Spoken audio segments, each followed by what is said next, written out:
Shalom semua teman-teman dari EPCC dan juga mungkin dari tempat lain yang setia mengikuti pelajaran dari buku Wahyu. Buku yang sering dikatakan susah, mustahil dan tidak senang untuk diterjemahkan atau dipahami. Namun ia adalah firman Tuhan dan wahyu bukanlah sesuatu yang menjadi hanya nubuatan semata-mata. Wahyu adalah perwahyuan tentang siapa itu Tuhan Yesus Kristus. Jadi saudara, kita sudah pun mempelajari buku Wahyu dari pasal 13 minggu lalu, bahagian pasal 1, pasal 13 ayat 1 hingga 10. Jadi sekarang kita akan masuk ke pasal 13 ayat 11 hinggalah ke ayat yang ke-18. Tetapi mari saya berikan kepada Anda gambaran besar ataupun ringkasan buku Wahyu ini supaya Anda dapat memahami di mana kita berada sekarang. Nah, ringkasan buku Wahyu, pasal pertama pernyataan Yesus Kristus.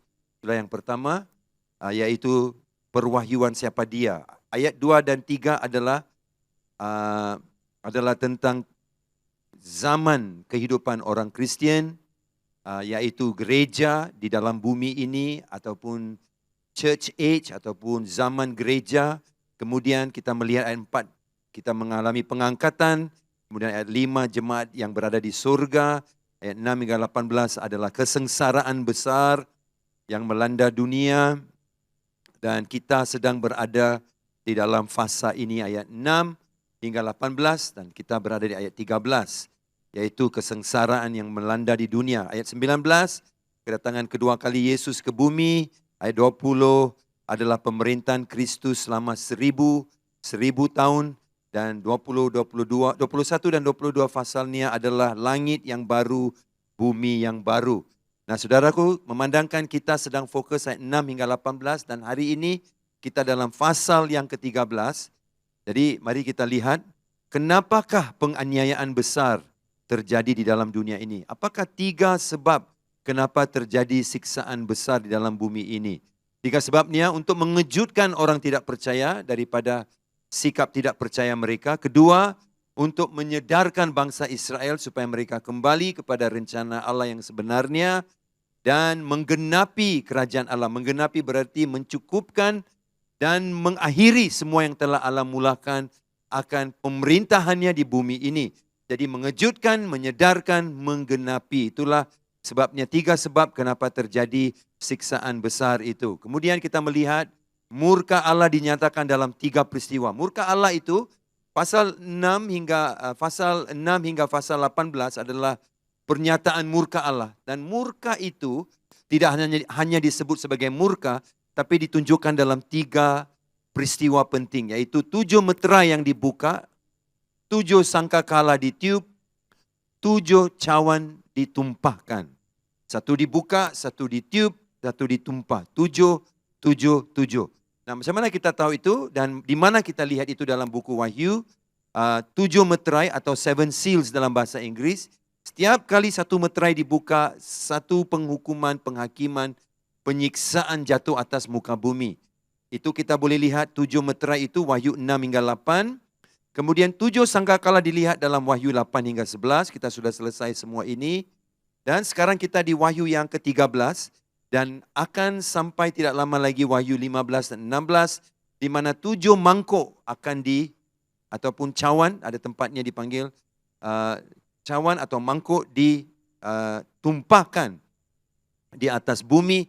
Dan setiap cawan atau mangkuk itu membawa murka dan juga penghakiman dan penghukuman besar di atas bumi. Jadi itulah bagaimana kita melihat ringkasan bagaimana penghukuman itu jatuh menimpa manusia. Nah, saya mau kasih ingat kita semua.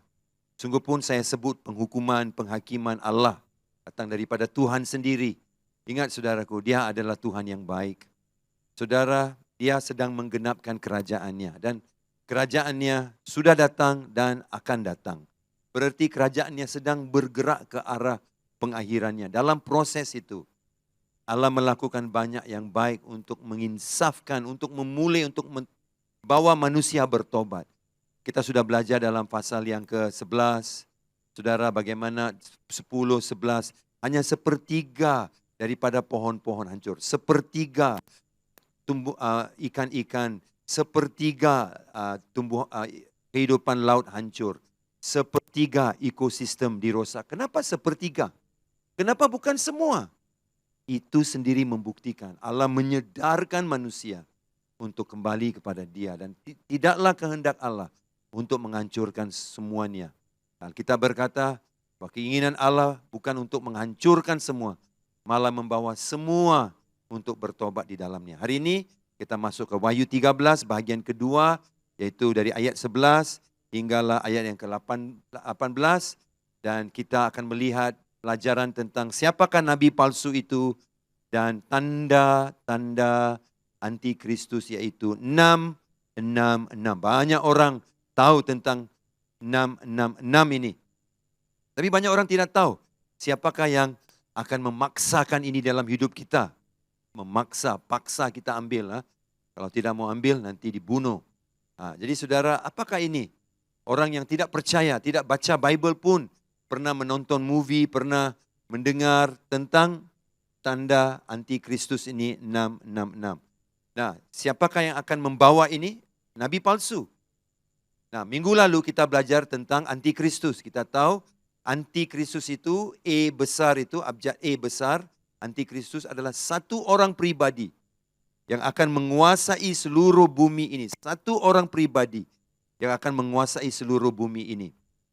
Tetapi ada banyak antikristus lain. Antikristus dengan E kecil itu. Dan banyak antikristus ada di dalam bumi ini. Siapakah antikristus yang E kecil itu? Alkitab berkata mereka yang tidak percaya Yesus datang dengan sebagai manusia, dengan darah dan daging. Dia adalah manusia dan dia adalah Allah. Siapa yang tidak percaya itu dikenali sebagai antikristus. Dan siapa yang tidak percaya dengan anak dan Allah dan Bapa adalah antikristus. Nah, Alkitab berkata ada banyak antikristus, tapi akan datang satu antikristus yang akan menguasai bumi ini dengan semua filsafat dan pengajarannya. Nah, saudaraku, kita tahu minggu lalu siapa antikristus, tapi pembantu setianya, pendampingnya, penolongnya setia adalah nabi palsu. Nah, kita lihat 3 perbedaan penting di antara antikristus dan nabi palsu itu. Kenapakah perbedaan ini penting? 3 perbedaan antikristus dan nabi palsu. Sebelum itu saya bacakan firman ini dulu dan kita boleh melihat wujudnya 3 perbedaan di dalam ayat ini. Dan aku melihat seekor binatang, ini juga dikenali sebagai binatang lain, alos dalam bahasa Yunani.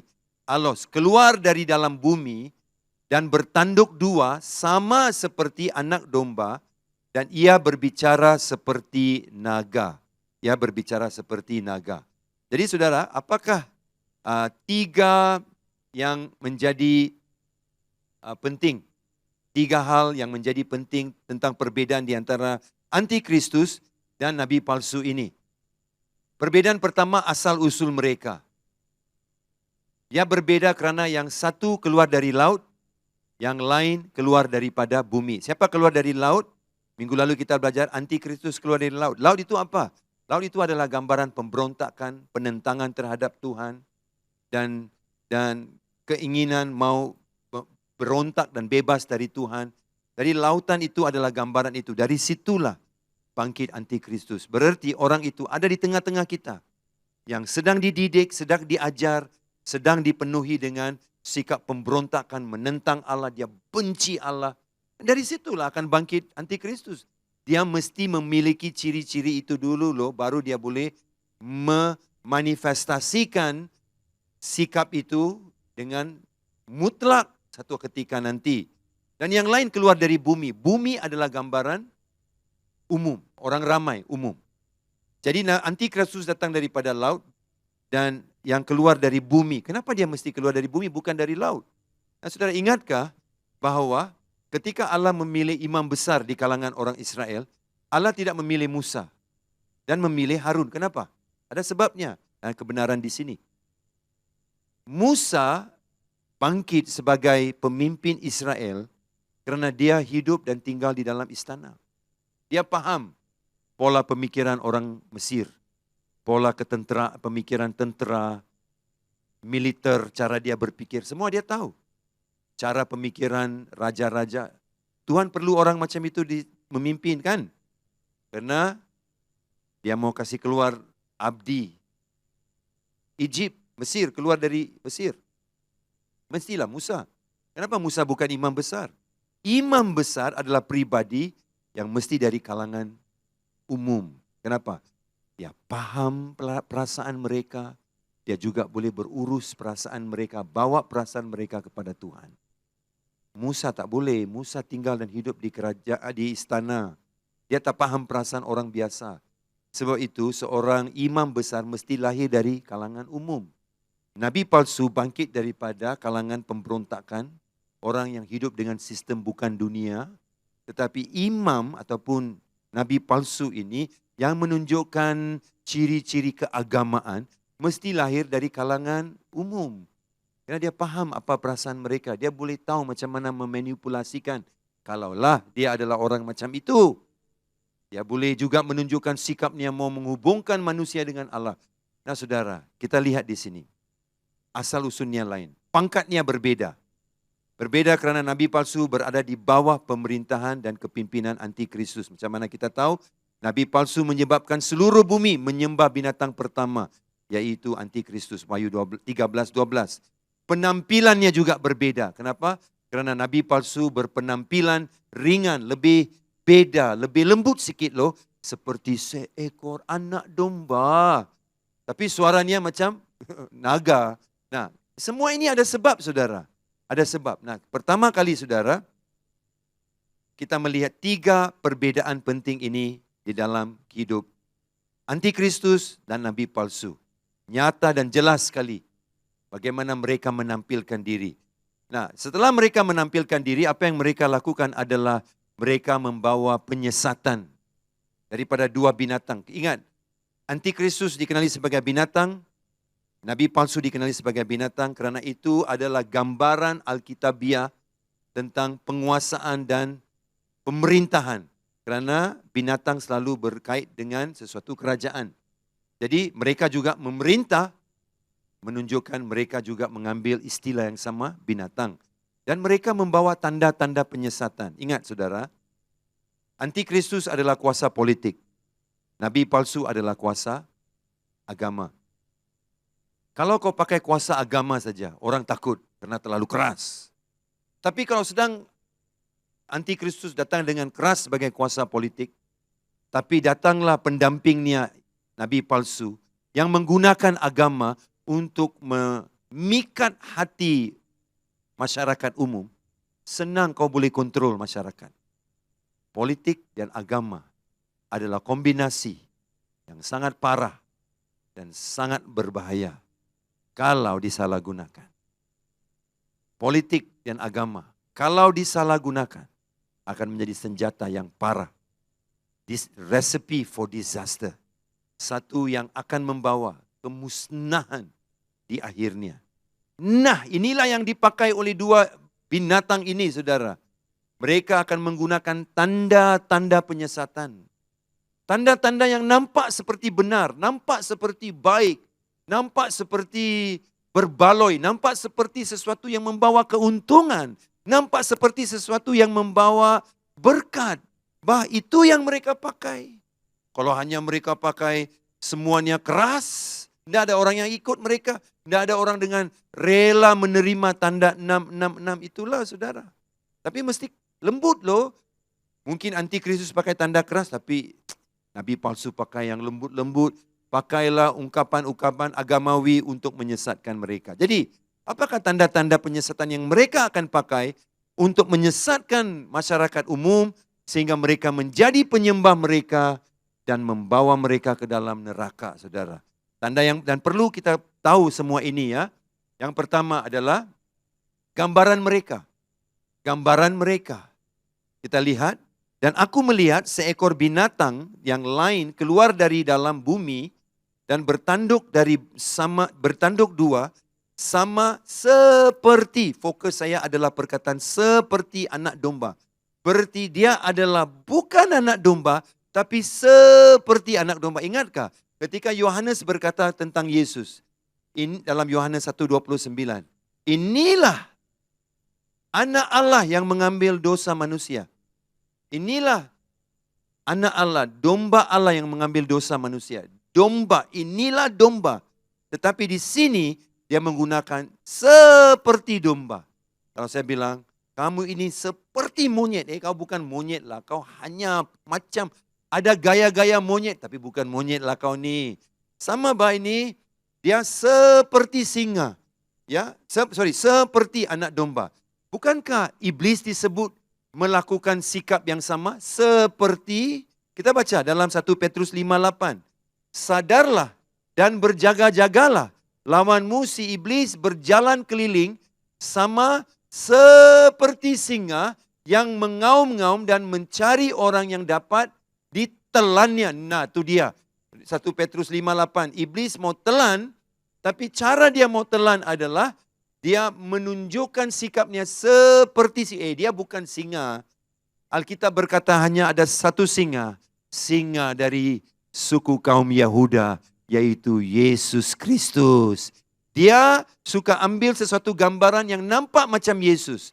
Dia macam domba, ini nabi palsu. Dia nampak macam domba tapi bukan domba. Saudaraku, jadi dalam gambarannya dia menyesatkan orang. Sehingga orang boleh ikut. Nampak macam. Kita yang kena tipu dengan panggilan-panggilan scammer yang suka mengambil uang. Mereka seperti pegawai bank. Seperti anggota polis. Mereka seperti orang yang dari tempat-tempat kita order barang.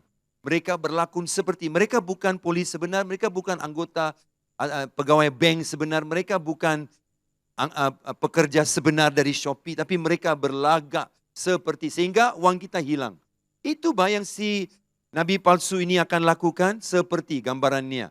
Kedua, penyiasatannya yang kita lihat kedua adalah juga gambarannya, adalah contohnya, adalah ketika kita melihat bagaimana dia berbicara seperti seekor naga. Sungguh pun rupanya adalah domba, tapi bicaranya adalah seperti naga. Macam mana kita tengok itu? Kita lihat 2 Korintus 11, 13 hingga 15.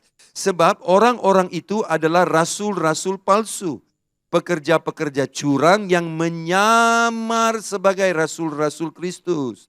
Hal itu tidak usah mengherankan sebab, jangan heranlah, sebab iblis pun menyamar sebagai malaikat terang. Jadi bukanlah satu hal yang ganjil jika pelayan-pelayannya menyamar sebagai pelayan-pelayan kebenaran.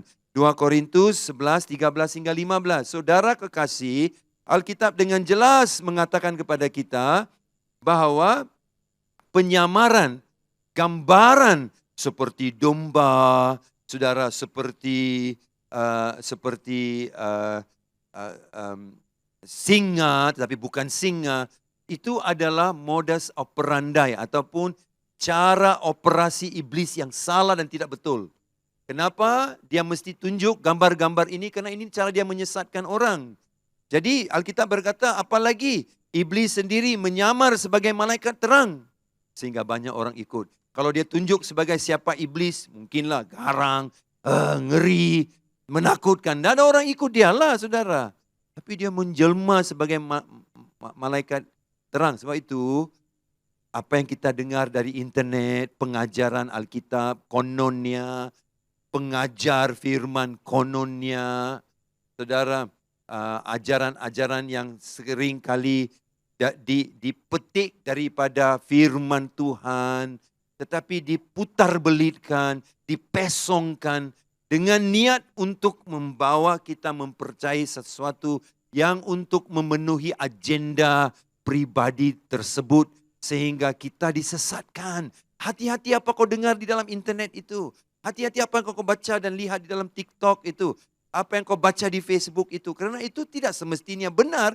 Kerana seorang yang rupanya seperti seorang yang nampak seperti pastor, yang nampak seperti seorang agamawi sehingga kita percaya. Kerana malaikat pun, iblis pun menyamar sebagai malaikat terang Dan pelayan-pelayannya juga melayan macam sebagai pelayan kebenaran. Sebenarnya tidak, saudara. Ada banyak pelayan yang menyamar juga. Nah, kita lihat, itu adalah satu penyesatan pertama. Penyesatan kedua tadi.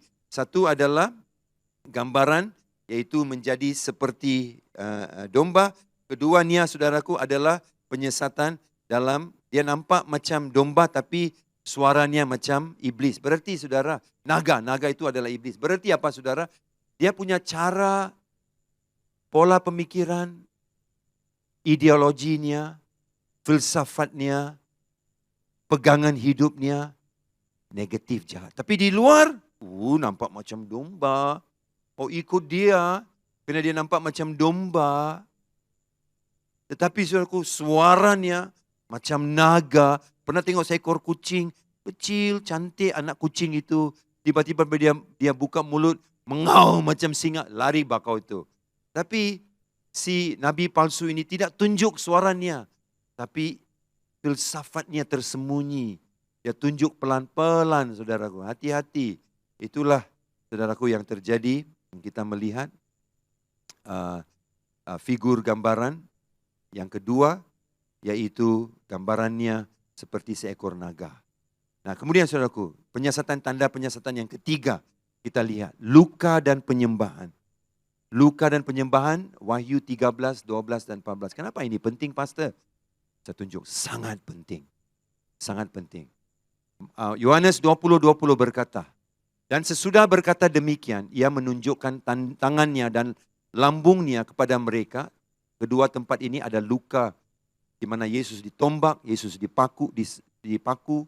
Murid-murid itu bersuka cita ketika mereka melihat Tuhan.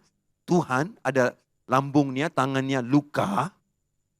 Nah, kena tunggu dulu. Saya jelaskan. Yohanes 20:27-28. Taruhlah jarimu, Yesus berbicara kepada Thomas. Taruhlah jarimu di sini. Dan lihatlah tanganku. Ulurkanlah tanganmu dan cucuklah ke dalam lambungku. Dan jangan engkau tidak percaya lagi. Melainkan percayalah. Thomas menjawab dia, ya Tuhanku dan ya Allahku. Nah, saudara, apakah kebenaran yang saya mau saudara tangkap? Saudara lihat, si iblis dan antikristus, si iblis menggunakan antikristus dan nabi palsu, wakil dia di bumi ini, untuk menyampaikan filsafat kebenaran, pengajaran dan penyelewengannya. Membawa penyesatan. Satu cara dia guna, luka. Bukankah Yesus juga menggunakan luka untuk menyadarkan murid-muridnya sehingga mereka berkata, setelah melihat luka mereka sukacita, mereka sudah lihat Tuhan. Luka dengan Tuhan? Ayat 20-20 Yohanes, bolehkah luka dengan Tuhan itu ada connection? Ya, mereka bersukacita dan menyembahlah. Thomas juga sama. Melihat luka dan menyembah berkata, ya Tuhanku, ya Allahku. Saudara, Yesus berkata kepada mereka, betul aku dilukai. Betul aku ditombak. Betul aku dicambuk. Betul ada lukanya. Tapi aku bangkit. Luka tidak bisa menguasai aku lagi. Aku berkuasa di atas semua. Dalam bumi ini. Aku telah menguasai bumi. Itu yang Yesus cakap. Dan ketika murid-muridnya melihat itu, mereka percaya dia Tuhan. Iblis akan menggunakan nabi palsu untuk melakukan hal yang sama. Untuk memesongkan orang ramai mempercayai dia. Kita lihat dalam Wahyu 13, 12 dan 14. Ia menyebabkan seluruh bumi dan semua penghuninya menyembah binatang pertama. Yang luka parahnya telah sembuh. Kau tengok. Dan ia menyuruh mereka yang diam di bumi, ayat 14. Supaya mereka mendirikan patung untuk menghormati binatang yang luka oleh pedang. Namun yang tetap hidup itu. Nah, minggu lalu saya berkata, binatang yang pertama itu antikristus, dia luka. Mungkin di kepala. Okey, mungkin dia sangat sakit. Dan iblis menggunakan kuasanya untuk menyembuhkan dia. Atau itu satu penipuan. Dia buat-buat sakit tapi ditunjuk dia sudah sembuh. Kita tidak tahu. Tapi yang pentingnya, akarnya dia gunakan luka untuk membawa penyembahan. Sama seperti luka Yesus, dia berkata, ya aku Tuhan karena luka tak bisa mengalahkanku. Nah saudaraku, itu membuktikan dia manusia tapi dia Tuhan. Nah itulah sebabnya saudaraku, iblis akan menggunakan kuasanya untuk bekerja dengan antikristus dan nabi palsu. Nabi palsu diberi kuasa untuk menyembuhkan binatang yang luka dengan pedang. Mungkin pistola ditembak, waktu dia tulis tak ada pistola. Mungkin pedang, mungkin laser gun, kita tidak tahulah. Tapi dia sembuh. Ketika orang melihat luka dia, mereka bilang, ya ampun, luar biasa, ikut dia. Sama seperti murid-muridnya, tengok dia luka dan lukanya tidak bisa menguasai dia, mereka ikut dia, panggil dia Tuhan. Begitulah dia akan menggunakan luka dan mengaitkan luka dengan penyembahan. Hei saudara, hati-hati apa kau baca di internet, hati-hati apa kau dengar. Karena iblis menggunakan ini untuk menyelewengkan kita. Amin. Tanda penyiasatan yang keempat, apakah itu? Tanda penyiasatan keempat adalah tanda-tanda dan mujizat. Tanda-tanda penyiasatan keempat itu, tanda-tanda mujizat. Nah, seringkali banyak dikatakan istri-istri melakukan tanda-tanda mujizat. Mereka ambil kartu kredit suaminya, mereka pergi shopping, wow, tanda tangan saja dengan membeli barang-barang itu. Dan di akhir bulan itu, suaminya heran, saudara. Nah, tanda-tanda heran, tanda-tanda mujizat. Bukan manusia yang buat. Bukan seorang pria, seorang wanita yang buat. Tapi iblis pakai tanda-tanda mujizat sebagai tanda penyesatan. Macam mana kita tahu? Lihat Matius 24 dan 20 ayat 24. Sebab Mesias-Mesias palsu dan Nabi-Nabi palsu akan muncul dan mereka akan mengadakan tanda-tanda yang dahsyat dan mujizat-mujizat sehingga sekiranya mungkin mereka menyesatkan orang-orang pilihan juga. 2 Tesalonika 2:9 kedatangan si pendurhaka. Itu, siapa itu? Antikristus adalah pekerjaan iblis dan akan disertai rupa-rupa perbuatan ajaib, tanda-tanda, mujizat-mujizat palsu. Saudara, Alkitab berkata, iblis akan menggunakan tanda-tanda mujizat. Dan banyak orang Kristian hari ini kejar mujizat. Oh, gereja itu ada KKR. Gereja ini ada KKR. Di situ ada penyembuhan. Di sini, tak salah, dengar sini, tak salah. Kau pergi untuk melihat, belajar, dan menerima berkat penyembuhan. Tidak salah. Tapi jangan kau kejar tanda-tanda mujizat. Sehingga kau tidak jadi jemaat tetap di satu gereja. Selalu kejar pendeta. Salah itu. Turutan yang salah. Dalam buku Kisah Para Rasul berkata, ketika mereka menyampaikan firman dan meninggikan Yesus, tanda-tanda mujizat mengikuti mereka. Sebenarnya turutan yang betul, tanda-tanda mujizat harus mengikuti kita orang percaya. Bukan orang percaya kejar tanda-tanda mujizat loh. Itu turutan yang salah. Ketika orang percaya mengejar tanda-tanda mukjizat hanya karena mau dipuaskan dan diinspirasikan oleh tanda-tanda itu, kita tidak mengejar Tuhan lagi. Kita hanya mengejar yang mengerjakan tanda mukjizat dan bukan yang memiliki tanda mukjizat itu. Di situ kita menjadi orang yang sesat. Sehingga kita hanya mengejar tanda-tanda mukjizat. Dan saudaraku, si iblis juga samalah, dia akan melakukan hal yang sama. Mari kita lihat saudaraku, yaitu ayat 13 kita lihat. Dan ia mengadakan tanda-tanda yang dahsyat. Bahkan dia menurunkan api dari langit ke bumi di depan mata semua orang. Bukankah Nabi Elia melakukan hal yang sama? Dia kasih turun api saudaraku. Di musim kemarau itu 3,5 tahun. Dan orang percaya. 450 Nabi Baal dibunuh. Karena mereka tidak boleh kasih turun api. Elia boleh. Dia juga lakukan yang sama. Dan saudaraku, bukankah bila di dalam tulah yang dikirim oleh Tuhan ke atas Mesir. Kata-kata keluar daripada Sungai Nil. Begitu juga orang yaitu imam-imam ataupun orang-orang yang melakukan magic juga melakukan hal yang sama. Mereka juga keluarkan katak daripada sungai Nil itu. Wow, katak 1.0 dari Tuhan, katak 2.0 daripada pekerja-pekerja mukjizat palsu itu.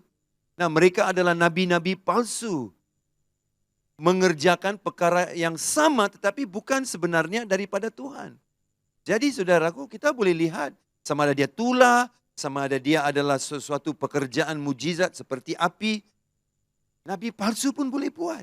Dan apalagi yang terjadi? Ayat 14, yang menyesatkan mereka yang diam di bumi dengan tanda-tanda yang telah diberikan kepadanya untuk dilakukannya di depan mata binatang itu. Jadi saudaraku, jangan hanya ikut tanda-tanda. Bahaya.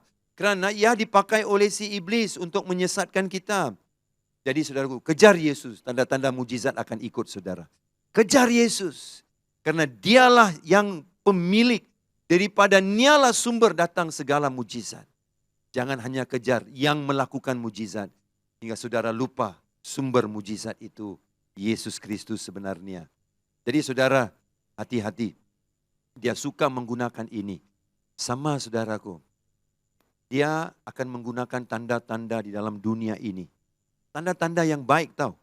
Biasanya tanda-tanda mujizat itu nampak macam baik kan. Dia menolong, menyembuh. Mungkin dia akan gunakan tanda-tanda untuk sembuhkan penyakit orang. Orang semua bilang, wow bagus. Dia mungkin menggunakan climate change. Yaitu perubahan cuaca supaya kita dapat mengekalkan atmosfera supaya sehat, selamat. Bagus, saya juga setuju dengan itu. Dia mungkin menggunakan itu. Dia mungkin menggunakan peri kemanusiaan, hak-hak kemanusiaan. Bagus, saya juga sokong itu. Dia juga mungkin menggunakan sesuatu obat untuk membawa kesembuhan. Itu juga bagus. Tapi mungkin dia ada agenda lain di sebaliknya. Agenda untuk kontrol, kuasai. Untuk menguasai. Nah, itu yang kita mesti hati-hati. Dia gunakan sesuatu yang baik. Tujuannya untuk menguasai. Nah, itu adalah tanda penyesatan yang keempat. Yang kelima. Apakah tanda penyesatan yang kelima? Nyawa. 15. Wahyu 13:15. Nabi palsu diberi kuasa untuk memberikan nyawa. Saudara.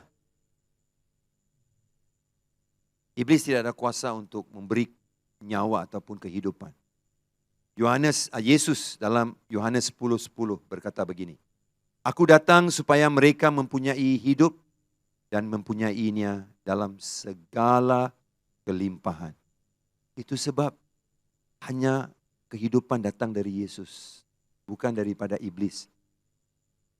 Katak yang keluar, tongkat Musa yang bertukar menjadi ular. Mereka pun lemparkan tongkat mereka jadi ular. Semua itu hanyalah kuasa-kuasa kegelapan. Itu bukan bawa kehidupan. Hanya Tuhan yang boleh bawa kehidupan dari sesuatu yang sudah mati. Okey. Kalau iblis boleh bawa kehidupan daripada sesuatu yang mati. Saya bagi satu contoh. Dan buktikan iblis tak boleh. Kenapa ketika tulah katak itu keluar di Mesir?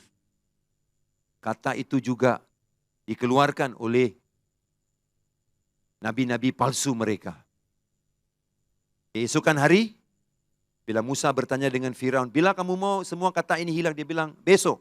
Kau tunggu 1 hari lagi. Karena kau yang minta besok sajalah katak ini ditiadakan. Seperti yang dikatakan dan dijanjikan besok hari. Semua katak mati dan bau busuk meliputi seluruh Mesir. Nah, saya mau tanya saudara. Kalau nabi-nabi palsu boleh bagi kehidupan, kenapa mereka tidak kasih katak semua bangkit? Supaya mereka boleh buktikan Musa tidak ada kuasa. Kenapa? Mereka tak boleh saudara.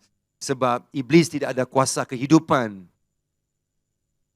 Lagipun, katak adalah satu lagi figur gambaran penyembahan orang Egypt, orang Mesir. Heget namanya. Dia adalah Tuhan kehidupan. Ketika bidan-bidan Mesir bekerja dan menolong seorang ibu melahirkan anak, mereka akan memakai tangkai yang ada gambaran Heget, yang image-nya, figurnya seperti katak. Karena mereka percaya Heget boleh memberi kehidupan. Tapi bila semua katak mati, dan nabi-nabi palsu di Mesir tidak boleh bangkitkan katak itu, membuktikan hanya Tuhan boleh. Tuhan yang bisa membangkitkan kehidupan. Jadi di sini kita lihat dalam ayat 15, dan kepadanya diberikan kuasa. Dan kepadanya diberikan kuasa untuk memberikan nyawa kepada patung binatang itu. Sehingga patung itu berbicara juga. Dan bertindak begitu rupa. Sehingga semua orang yang tidak menyembah patung binatang itu dibunuh. Saudara, bagi kita yang tidak diangkat dalam pengangkatan, tinggal di bumi ini, kita akan berdepan dengan antikristus. Dan antikristus akan mengerjakan kuasanya untuk membawa orang menyembah dia. Tak mau menyembah, akibatnya dibunuh. Nah, tapi penyembahan adalah satu yang orang mau sanggup lakukan. Betul? Betul kan? Bukan dipaksa. Tak ada orang boleh dipaksa menyembah. Kalau dipaksa menyembah, kita jadi robot sudah. Jadi orang akan betul-betul menyembah dia. Sebab apa? Kenapa mereka akan menyembah dia? Sebab mereka akan terpegun dan kagum. Wow, si antikristus dilukai, tapi nabi palsu bekerja dan membangkitkan dia. Sama macam Yesus mati, dia hidup kembali. Kita percaya dia juru selamat. Kita percaya melalui kebangkitannya dosa diampuni. Kita dibenarkan di depan Tuhan. Karena kebangkitannya. Sama lah dia pakai. Iblis lah, dia tak kreatif tau. Dia selalu curi cara Tuhan juga itu dia. Pandai sih dia ini. Dia selalu pakai cara Tuhan. Domba, seperti domba. Tapi suara naga. Kan saudara? Dia ini buat tanda-tanda mukjizat. Seperti Tuhan. Sekarang dia menggunakan luka. Dan sembuh untuk membawa penyembahan. Sekarang dia bangkitkan yang sudah sakit. Dan menggunakan itu seperti dia memberi kehidupan. Sebenarnya iblis tidak boleh bangkitkan apa yang sudah mati. Sebab dia tidak ada kuasa kehidupan. Nah saudara, ketika si binatang pertama yaitu antikristus bangkit. Nah sehingga saudaraku, saya percaya iblis boleh menggunakan kuasa gelapnya. Orang juga hari ini pakai kuasa gelap untuk penyembuhan. Jadi dia boleh pakai itu, tidak heranlah saudara. Tetapi orang akan kagum dengan benda macam itu. Dan mereka akan percaya. Dan mereka akan menyembah. Senang menggunakan seperti dia membawa kehidupan. Tapi sebenarnya tidak. Hanya Tuhan yang boleh. Seperti dia memberikan nyawa. Sehingga dia membuat patung binatang itu. Dan berbicara. Hari ini dengan teknologi AI. Artificial Intelligence. Apa yang tak ada pun boleh diadakan. Apa yang tiada pun boleh diadakan. Orang boleh ciptakan image AI macam saya dan bercakap dengan suara saya. Saya mau kasih tahu kamu orang, aku bukan AI sekarang. Aku betul darah dan daging, Sam Surendran. Jangan takut. Nah mereka boleh ciptakan begitu. Dan orang akan bilang, wow, dia sehat, dia sembuh, dia total. Macam mana, ikut saja. Karena penyembahan memerlukan sesuatu penipuan. Oke? Dan mereka akan menggunakan apa saja teknik. Padahal kebenarannya, iblis tidak ada kuasa untuk memberi kehidupan. Hanya sembuh mungkin boleh. Nah kemudian saudaraku, tanda penyesatan yang ke-6 adalah tanda 666. Kita semua tahu ini, tanda 666 ini. Ya, betul? Kenapa? Kita sudah bacalah. Dan kita pikir, 666 itu kalau ada orang nama pertama, nama tengah, dan nama akhirnya. Semua abjadnya 6. Hurufnya, semua huruf, ada 6 huruf abjad di dalam nama pertama, 6 abjad dalam ayat kedua, 6 abjad dalam ayat ketiga. Mungkin dia itu antikristus. 666. Nah, apa tanda ini? 666, 666 ini. Apa tanda ini? Alkitab berkata, bahwa karena bilangan itu adalah bilangan seorang manusia dan bilangannya adalah 666. Nah, kita bacakan dulu baru saya jelaskan. Dan ia menyebabkan sehingga kepada semua orang, jadi tak ada orang yang tertinggal, kecil atau besar, kaya atau miskin, merdeka atau hamba, diberi tanda pada tangan kanannya atau pada dahinya. Dan tidak seorang pun yang dapat membeli atau menjual selain daripada mereka yang memakai tanda itu, yaitu nama binatang itu atau bilangan namanya. Ayat 18, yang penting di sini ialah, hikmat. Kita perlu hikmat bila kita baca 666, 666. Barang siapa yang bijaksana, baiklah ia menghitung bilangan binatang itu, kerana bilangan itu adalah bilangan seorang manusia dan bilangannya ialah 666.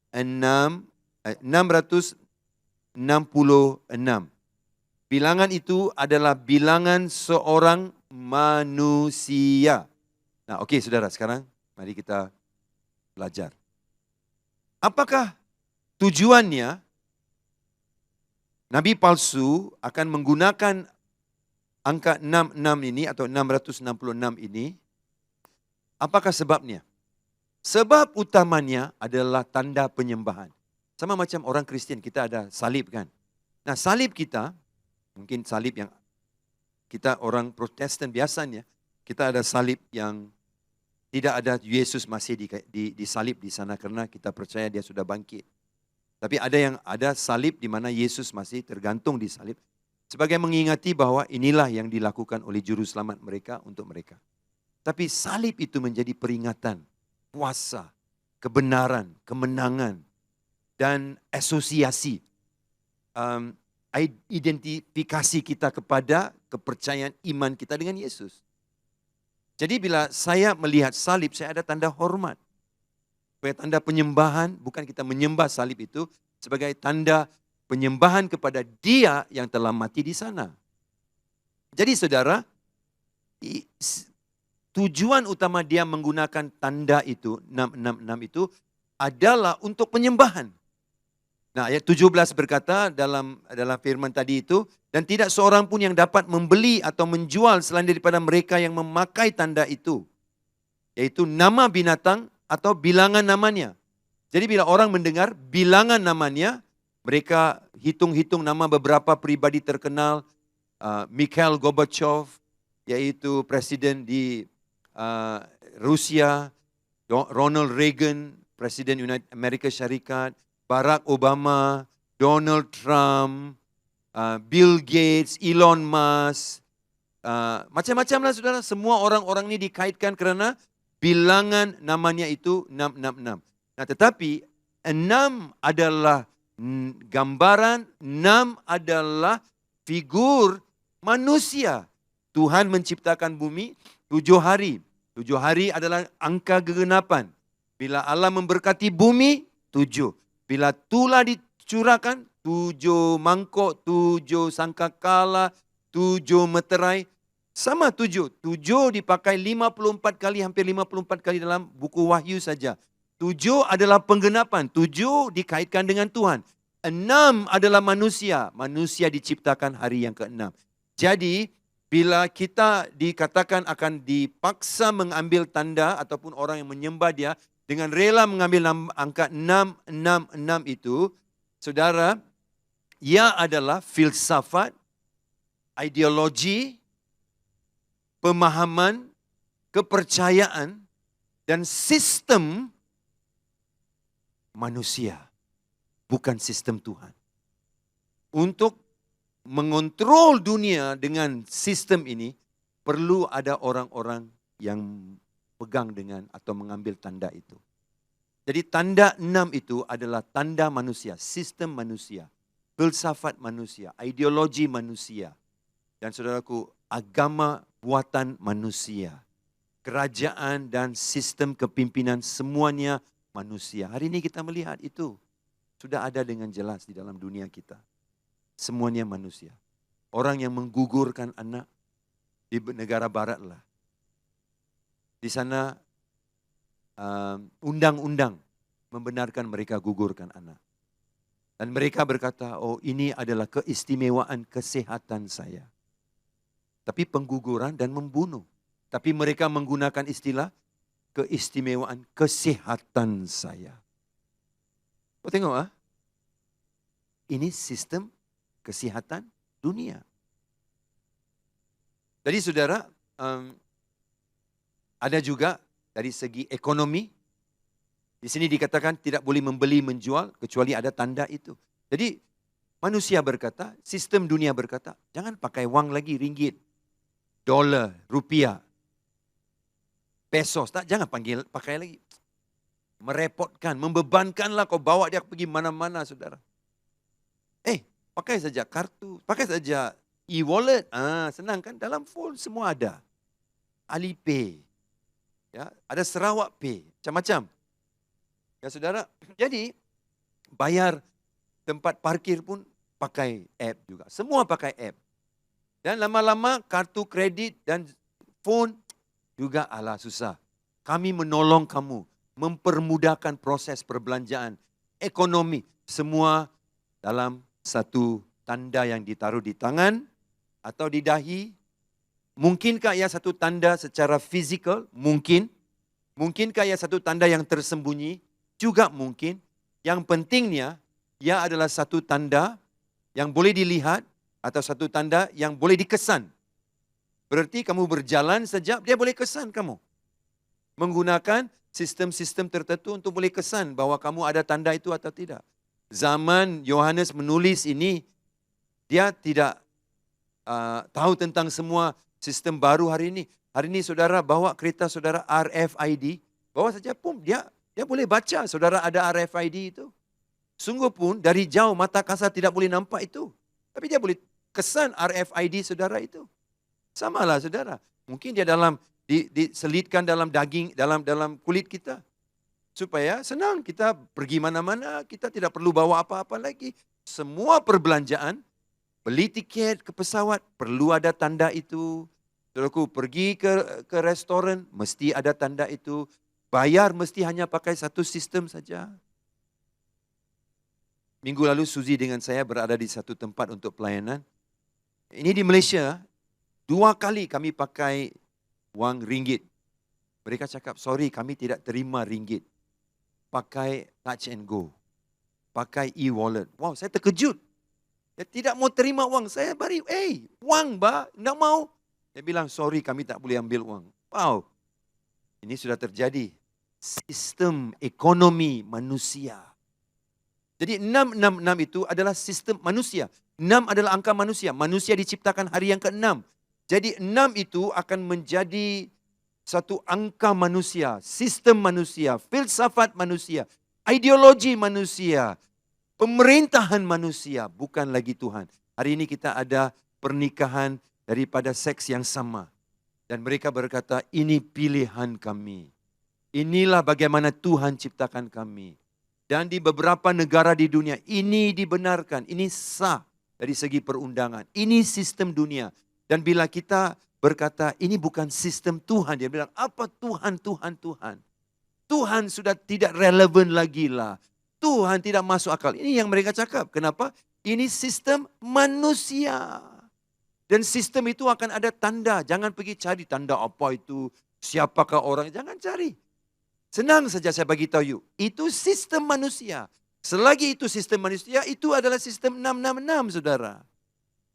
Dan bila kita kata itu bukan cara Tuhan, perkawinan, di seks sama jenis. Mereka cakap mereka ditindas. Kita menindas mereka. Jadi kita dilihat sebagai orang jahat. Kerana mempertahankan kebenaran firman Tuhan. Nah saudaraku, begitulah dunia hari ini. Bergerak dengan sistem manusia. Jadi 666 itu adalah satu tanda. Seperti kita ada tanda yang mengasosiasikan kita atau mengaitkan kita dengan Kristus sebagai juru selamat kita. Mereka juga kan ada satu tanda. Jangan takut. Sistem dan yang penting yang perlu kau tangkap. Sistem itu sudah mula menular. Dan mereka akan menggunakan banyak seperti yang saya sebut. Hak asasi manusia. Mempertahankan. climate change. Jangan kita menghancurkan ozon kita. Bekalkan kesihatan persekitaran kita. Saya sokong semua ini. Tapi mereka guna semua ini untuk tujuan yang lain. Kontrol kamu. Bukankah kita telah melalui ini di dalam musim pandemik, saudara? Kita sudah melihat itu. Kalau kamu tidak ambil vaksin, kamu adalah orang yang tidak peduli kesehatan orang lain. Kamu jahat, kamu tamak. Jadi semua mau masuk mall, mesti ada. Mau masuk tempat parking, dicek. Mau masuk bus, dicek. Mau beli tiket pesawat, dicek. Mau masuk pesawat, dicek. Masuk ke negara orang, kena cek. Tak habis. Mau beli makanan, tak boleh pergi restoran. Kenapa? Tak boleh pergi ke mall. Tak boleh pergi ke Tesco, ke Lotus. Mana-manalah saudara. Tak boleh. Sebab tak ada vaksin. Yang menjadi satu peringatan untuk kita. Yang menjadi satu tanda. Tanda apa? Satu sistem dunia yang diterima umum dengan rela hati. Dan sistem itu menjadi tanda yang akan diterima rela. Tapi orang yang tidak mau akan disisih, akan dihukum. Apa yang tidak terjadi di dalam musim pandemik adalah orang yang tidak ambil vaksin tidak dihukum. Mungkin zaman akan datang nanti bila orang tidak ambil tanda 666.